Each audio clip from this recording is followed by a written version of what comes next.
Jalan rusak di kawasan Pinang Putih Ambon kian parah, warga ngeluh kurangnya perhatian pemerintah.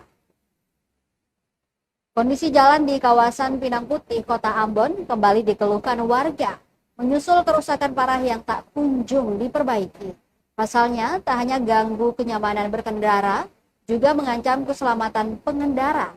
Rahmat, salah seorang pengendara, mengaku jalan tersebut kerap jadi akses untuk mempersingkat jarak menuju kawasan Jalan Jenderal Sudirman, terlebih saat kemacetan di kawasan Kebun Cengkeh. Sehingga jumlah kendaraan yang melintas juga terhitung banyak dan tentu potensi kecelakaan meningkat dengan kondisi jalan rusak parah itu.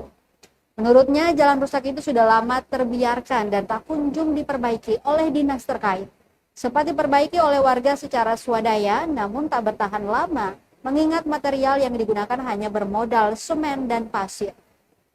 Hal senada disampaikan Ikram, warga lainnya, yang menuturkan bahwa jalan tersebut merupakan akses alternatif yang digunakan oleh banyak warga, termasuk kendaraan proyek dan truk besar. Ia berharap pemerintah segera turun tangan karena kerusakan jalan ini tidak hanya menghambat aktivitas warga, tetapi juga meningkatkan risiko kecelakaan, terutama saat musim hujan.